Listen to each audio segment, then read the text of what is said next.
Hey guys, I know it's been a while. I will fill you in, but it's a little bit of a time to play some catch up. Hey guys, if you're new, this is the Book Path. Welcome. If this isn't your first rodeo with me, thanks for sticking around. I really appreciate you guys. So it has been a while. I was wanting to film at least one other video before this, but alas, we got sick again. It seems to be the trend in our household. My son brought home another bug from school and it took us all out. I think this time was the time my husband got it the worst, but everybody's kind of on the mend. We're still a little congested, so I might sound a little nasally. I might cough. I will try to minimize that. And because of that, I wasn't really reading, and some of the books that I've been reading so far have just, they've been good, but like not enough to where I've been like powerhousing through them. So right now I have only really read 4 books for the month. I am working on a 5th and 6th one as we speak, so we'll see how it goes. But let me go ahead and get started and tell you kind of what's been going on. Plus, there are some updates. As you know, I have been, I'm part of the Wheel of Time Readathon that's going on. That's hosted over by Sandra at Got a Thing for Things. I'll link that again down below. She's basically doing one book in the Wheel of Time series every 2 months. So this is the Wheel of Time book, and I'm still working on it. I am so far behind it, and I'm only like 100 pages in. It's not a bad read. It's just long and lengthy, very descriptive. I think I'm just starting to get into where like the action in the show takes off. So we'll see. I did see somebody recently rate it like 4.5 stars, so it gives me hope. But I am still trying to make headway into that because I know that the live show and discussion for that is happening in a few weeks. But other than that, there are a few updates and changes that are going on. One of them is that I feel like with the amount of romance that I was reading last year, plus the fact that I'm starting to read for the Literature Club that's hosted by Steph over at Steph Loves, I needed to kind of come up with an extra like rating. Like I know I have the star rating and then I've talked about the spices, but I felt like I needed like a spice level indicator. So I am introducing the spiceometer or the spiceometer, however you want to pronounce it. But basically it is to rate romance books.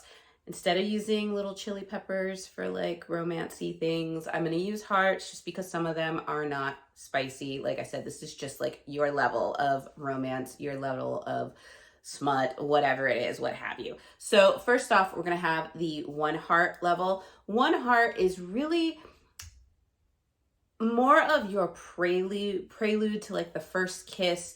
I haven't read the books, they're on my list, but the Jane Austen, like Pride and Prejudice, Sense and Sensibility, where it seems to be the focus is more on the courtship and the feelings of the matter. And then finally at the end, there's like the first kiss or the love confession or something. It all builds up to that. So that is kind of like the 1 heart scenario. It's just meant to be very more sweet, more innocent.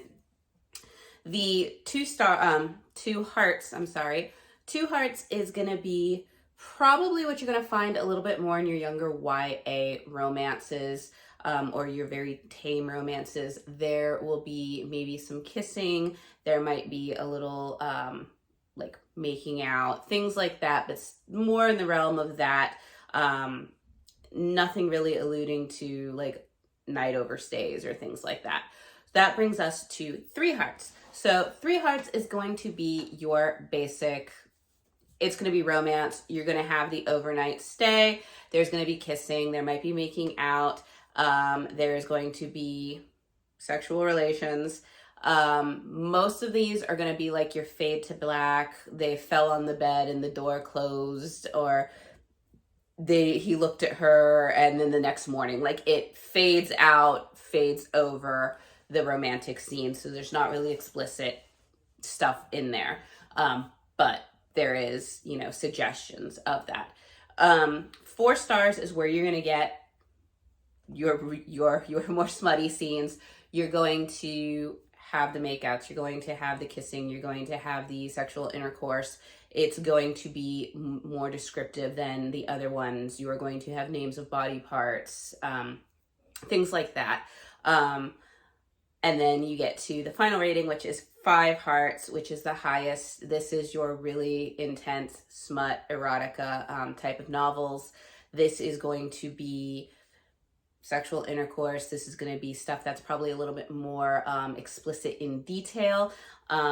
Your dirty talk, possibly your borderline of like I said, taboo stuff. So your kind of BDSM realms, like your true smut.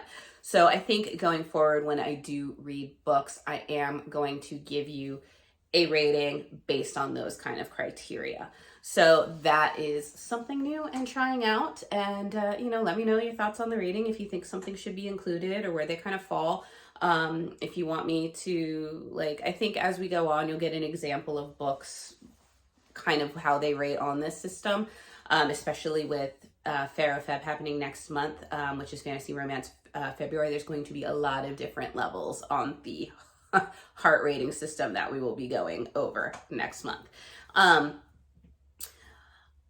Also, the other update that is going on is after I did my January T.B.R, G over at Book Roast decided that she was going to do an update for her Magical Readathon for Aurelium. This new kind of edition is basically all year round, and what it is, let me get my handy dandy sheet. It's this nice little chart here, and what it is it's an adventure choice where you basically read a book a month, depending on your character, on choices. So you make different choices, and each choice you choose reflects what prompt you need to read for that month. And basically at the end of it, your character is going to walk away with either a new power or some sort of new animal companion or weapon or something. So because I'm the crazy person that designed 2 characters and I'm not giving them up because I love them both dearly, I decided that I'm going to do my female character for this right path here, and I'm going to do the male character down this way. You can see it's a little bit blue because we'll get into that. But basically, you're going to have prompts. Like the first prompt for the female was, for my female character, or this one where you turn left is to start a series and turn right is to finish a series, which that really worked out well for me for Jumpstart January, because Jumpstart January, I had a lot of goals to finish series or begin a series on my list. So that's working out great. I'll let you know in just a sec which books I read for these prompts. So that being said, I started out the month with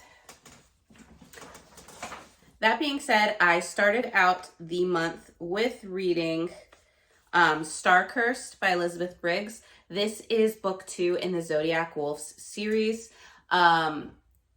It's going really good. I gave it 4 stars. It's pretty action-packed, starts out with a bang, and as far as the spiceometer rating, this one is probably within a 4 or a 5.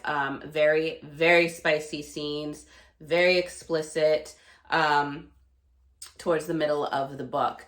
But this continues our journey where you have the main character who she is only half wolf, and her wolf pack basically doesn't want her around. And when they go to this kind of conjunction or conference that has all the wolves there, you have this massive uprising, and the Leo pack destroys her family's pack. I cannot remember which zodiac she is for the life of me right now.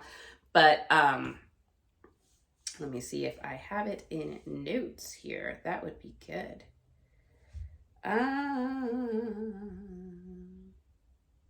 Nope, doesn't even say in my notes. Well, it says the pack as you know, she was training the, you have the Officious or the Ophicus, I'm not sure, but they're the serpent pack. They're the ones that have been kind of rejected from the Zodiac Wolves, wanting to claim their right. And of course, there's a little bit of romance sparking between the main character, Caden, and the main character and Caden, who is the leader of the serpent tribe. Meanwhile, the main character is kind of promise to the leader of the Leo pack that didn't really want anything to do with her. So there's love triangles. There are some triggers for fighting, war, kidnapping, abuse, so check that out. Just to give you a heads up on that, but it was really well done. This book, as well as the first book, leaves off on cliffhangers. So there are 2 more books in this series, and I'm hoping to get to them. I might try to get over to them. I can't speak. Next month, but we'll see how it goes because I already have my T.B.R. Being put together for my readathons for that. But yeah, so 4 stars, good action, good romance. Like I said, 4 or 5 hearts on the Richter scale there, because like I said, there are some explicit, intimate scenes there. But it was really good. Obviously, I don't want to give too much away because it is the second book. It's not the first book in a series. So I do recommend it. And we'll go on to the next book. Okay, for the next book that I read, this was actually when we were getting into Final Book Support Group, which was the first weekend in January. My goal was to, I think I had Unravel the Dusk and trying to look and see if I see them. Oh, and Vicious Spirits. Those were really chunky and I just had a feeling I wasn't going to get them done. But luckily for me, I did have a few books that had come in a recent book haul that I did. That was my holiday book haul. I can link that down below. And so I decided to tackle those ones for Final Book Support Group. And the first one was All of Our Demise. This is the sequel to All of Us Villains. And I read that, I think it was back in October, and I loved it. It was a 5-star read for me. This, I didn't even notice this until I took off my book jacket. If you follow me, you know that when I read a hardcover, I take off the dust jacket because I just don't want it getting torn. Did not know, but look at that. Isn't that gorgeous? I get so excited because I very rarely get books like that. So it makes me excited. But basically this is the second book in the duology for the All of Us Villains. Easiest way to summarize it is the Hunger Games with magic and nobody's nice. That's about it. But basically you have magic in the world, and there is high magic, which is really rare, and it seems to only reside in this one town. And the higher families, there's 6 main families within this community, and every generation, almost every 20 years, each family will nominate one of the younger, I want to say 18 to 22-year-olds, maybe 20, very young, or I think they're 17 to 22. But either way, they nominate a family member to go in, and it's sort of this competition. And the last one standing, after they have basically killed the other competitors, their family gets control of the high magic for the next 20 years. And so the story is a multi-POV story, and it's taking you through each nominee for their family and kind of what they're going through, and where you get off in the first book and where this one picks up is you're seeing that these kids, they don't want to die. So they're trying to figure out a way to break the game, to break the competition, to solve it, to get rid of it so that everybody can survive. And everybody survives or nobody survives, but they want to just end the competition so that other generations do not have to go through it. But with that being said, with the fear of, hey, if we can't do this, I don't want to be the one to go, I want to win, trust issues are still there. It's still a competition, and families start to get involved, and it's just a lot. This book, I gave this one, I believe I gave it 4 stars. Yep, I gave it 4 stars. It wasn't as good as the first one, All of Us Villains, just because I think with All of Us Villains, you were getting a lot more into the family background of each of the characters. You were getting into the dynamics of the relationships between the contestants. And I felt like there was a lot resolved in the first book, so there wasn't a lot left to do in here. In this one, you really have a lot more very lighter romance. I would say this is probably a 2-star on the romance because it's kind of like kissing, making out. That's about it. You know, it doesn't really go beyond that. There's alludes to like possibilities of spending the nights together, but you never really know if anything really happens or not. So that's why I can't really give it like the 3 stars. 3 hearts. I'm going to confuse those for a while. The 3 hearts on the romance spiceometer or spiceometer. I'm still figuring out how I want to call that.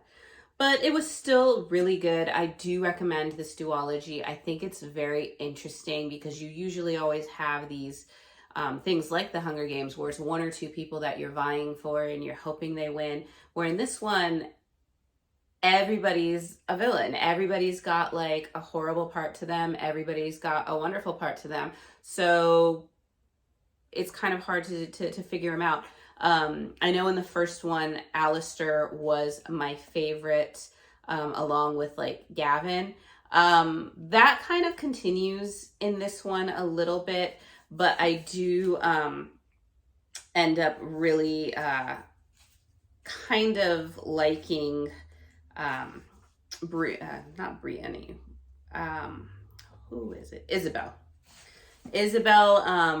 In this one kind of comes through, and I really kind of start liking her and feeling for her in this because you do see a lot of her emotion kind of come out where like I said, Alistair was my favorite. Isabel was kind of second runner, and then Gavin was like really close behind in All of Us Villains. And in this one, it's Isabel, and then Isabel, then probably Gavin, and then the other characters. Alistair kind of fell off, but you still really like him. But it was an interesting way to end it. And I liked it. I still liked this series. I thought it's a very interesting, you don't usually see the villains in a competition like this. And I thought that was really fun. So 4 stars, highly recommend this series. Thought it was great, or duology, I'm sorry. So then for the second book, actually, let me go back to this guy here.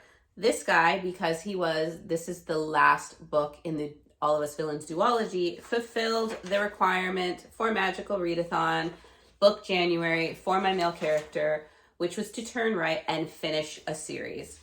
Finished my duology, finished my series, did my January pick. So, yeah! Then for the next book that I did for Final Book Support Group, but this was like Sunday and then went on. So it didn't get finished for Final Book Support Group, but it did get started. And that is Dark Tides. This is the sequel to the Crossbones book, which it's a fantasy pirate story. Very interesting. I read the Crossbones, I think it was October 2021, and then this one came out I think around September, October of 2022, and so I wanted to get it and read it. This is going to be a trilogy. It's the Kingdom of Bones trilogy, I believe. This is the second book in the series. It was a very short read, but it did take me a while to get through it. This one is basically because it's a sequel, I don't want to give too much of the sequel away, but in the first one, you have multi-POVs. The Pirate King has passed away. His throne and crown are up for grabs. And so all these pirate groups that have their own ships are now going to vie for the throne. And a lot of them are young pirates. They're like teens to 20s. And little do they know, but there is a survivor. The daughter of the old pirate king is actually alive, and she has no idea who she is. But she basically, through a roundabout way, ends up as a stowaway on one of the pirate ships, finds out about what's going on, and on the adventure to for all these other pirates to claim the throne, she starts to learn about her heritage, her family, her father, and the powers that kind of reside in her. And there is some romance between different pirates, which is kind of fun. There is Flynn, who is like just funny, flirty. There is also Kane.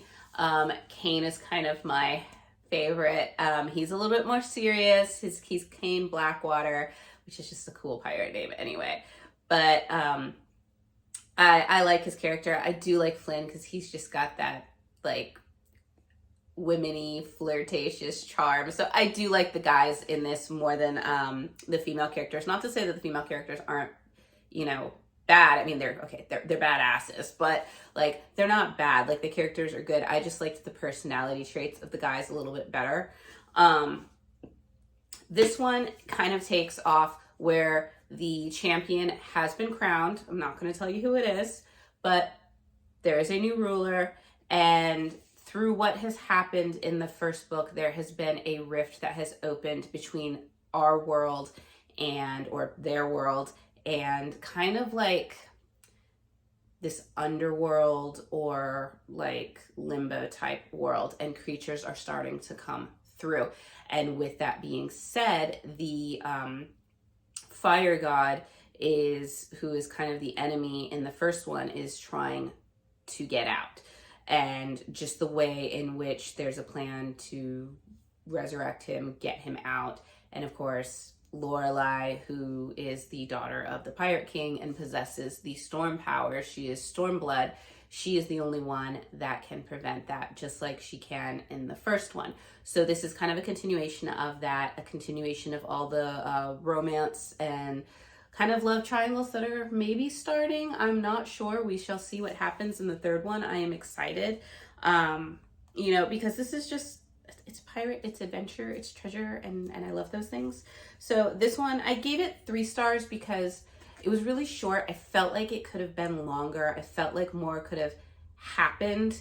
It felt very rushed. And I felt like with that, you didn't get a sense of some of the characters. There's a new character that's introduced, and you don't get a sense really of just who he is and why things are so important to them. Like they tell you, but you don't really feel it.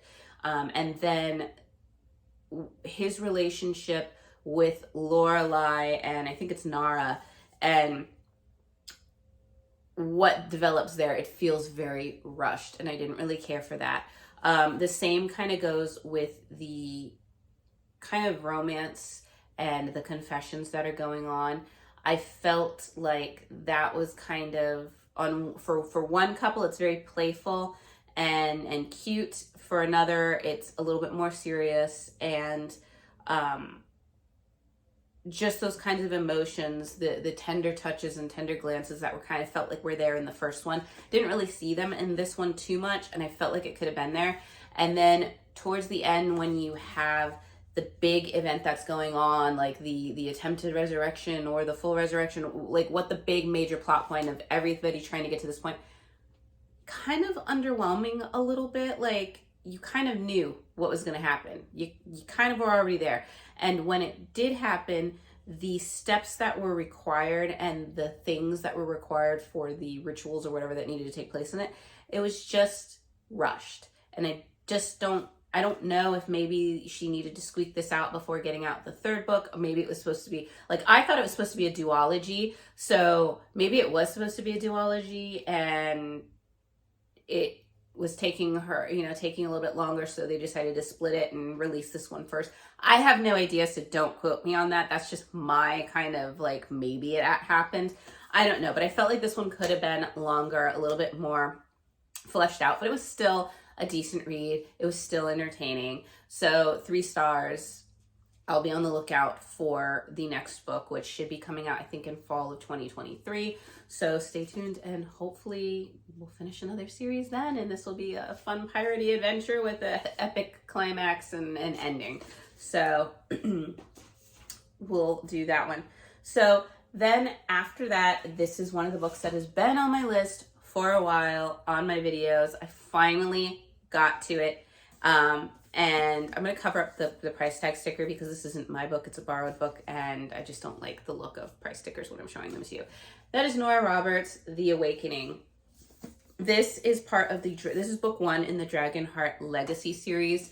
I have never read a Nora Roberts before. I know that she is a very renowned author, so I was curious to do it, but I don't really care too much for contemporary romances. So I was told that this was a fantasy romance, and so I got excited. This also fulfilled the requirement for my female character. I haven't colored it in yet, but this was for the Turn Left Start a series. So the All of Our Demise was to finish the series, got me that way, and The Awakening is the start of a series, which fulfilled the requirement for that one. So both of my January prompts for Magical Readathon are complete. So excited.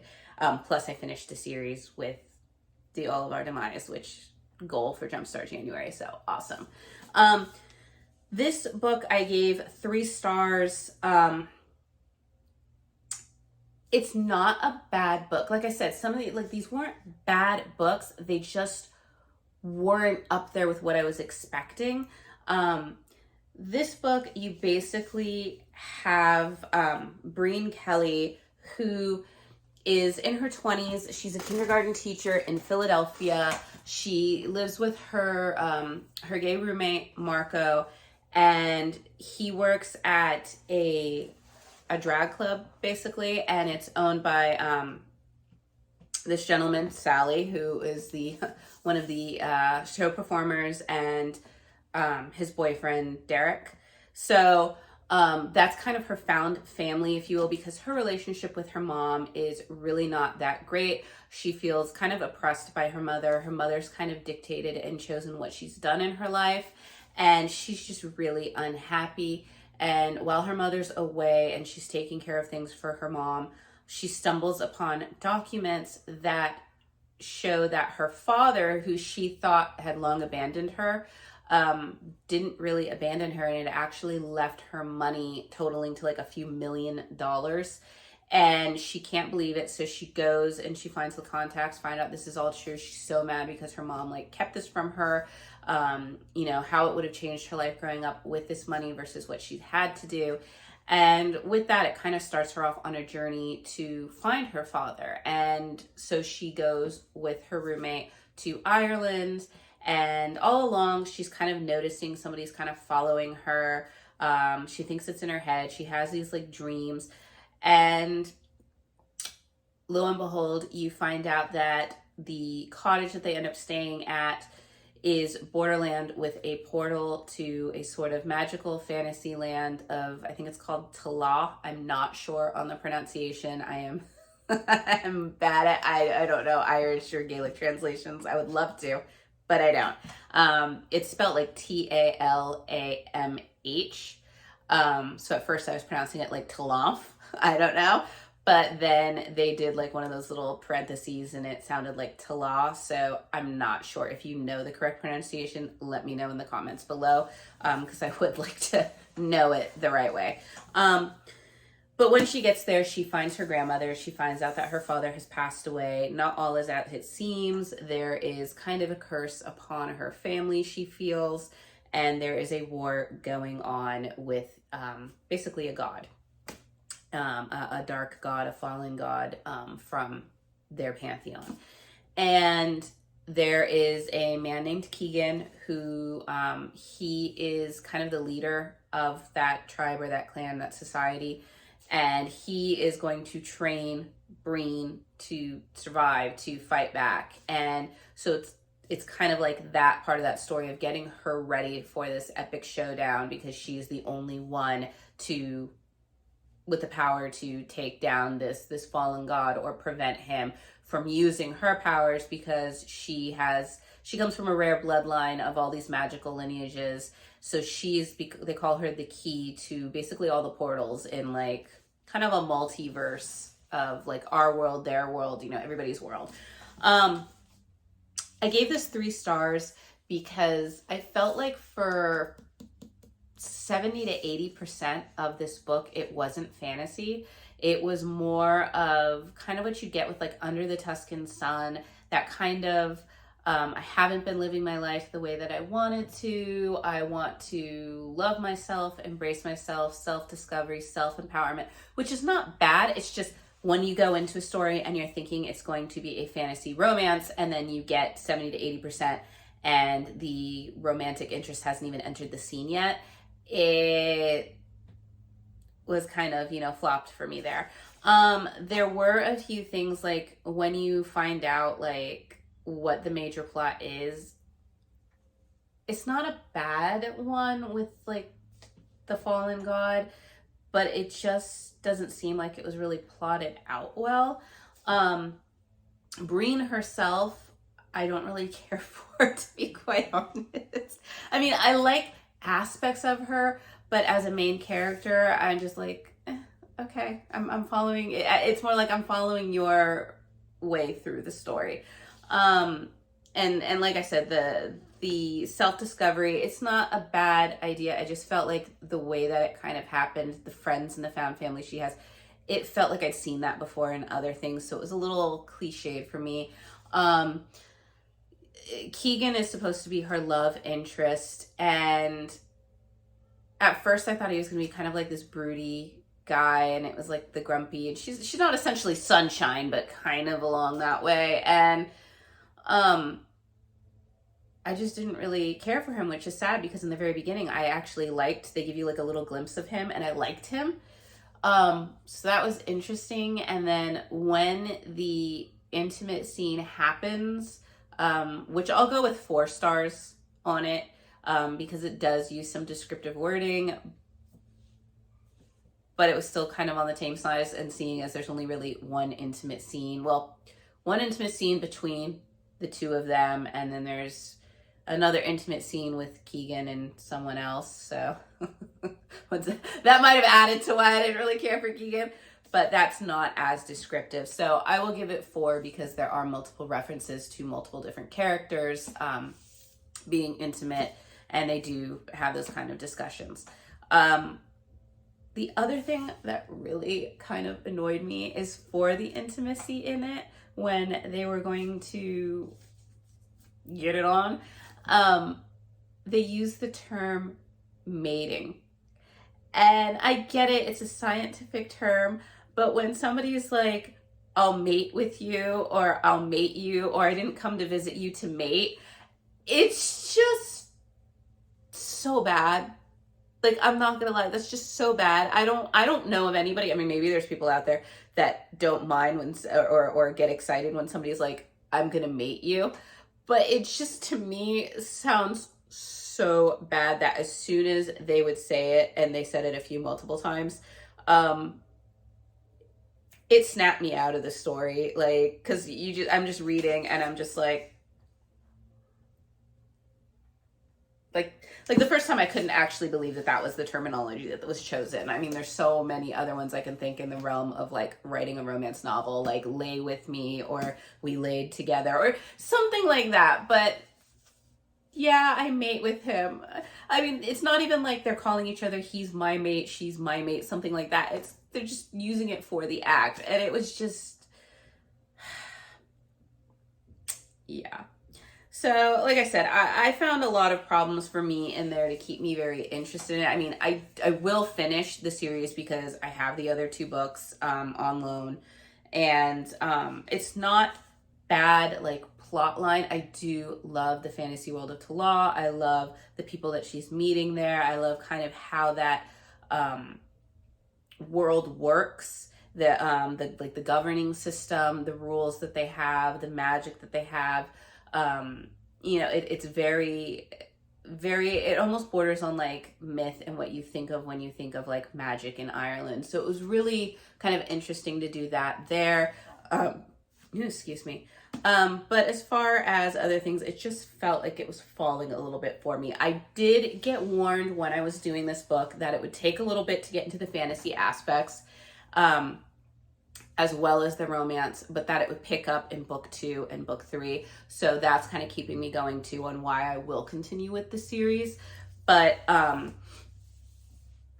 like I said, I felt it's more like self-discovery than romance and fantasy. And I mean, But when the fantasy, like when she does get over to the fantasy world and you do start seeing it, it is a little bit more interesting. You do have those kind of tropes. Like I said, he's training her. He's kind of broody. There may or may not be a love triangle that happens. There are dragons and dragon riders. There are witches. There are fairies. There are pixies. There are shifters, basically, of all kinds. And so it's just really interesting to see a world where you have all those fantasy characters coexisting together, like very, very peacefully. So it was really kind of pretty and nice to do that. I love the cottage that she's staying at. You can really picture that in your mind, of where she's staying and kind of how it feels. So I really liked that aspect of it as well. I do feel like the family dynamics, the friendship dynamics are very well done, even though I wasn't a huge fan of it. Because like I said, I was expecting fantasy romance. I felt like this was like the family dynamics, how they were written was really well done. So 3 stars, will hopefully continue. For the rest of the month, I am going to be working on the Wheel of Time books and then see what other books I get done. So stick around for the end of the month wrap-up video to see what else I get done in, like, I think it's like the last week and a half of January. So we shall see. But let me know your thoughts. What are you guys getting through? Are you guys participating in any of these readathons? Are you going to be participating in any towards the end of the month? I'm not. Mine still is just Jumpstart January for the rest of the month. But let me know what you guys are doing, how you guys are doing. And with that being said, I hope you guys are all staying healthy. I hope you guys are doing well. And I look forward to seeing you guys in the next video. Bye.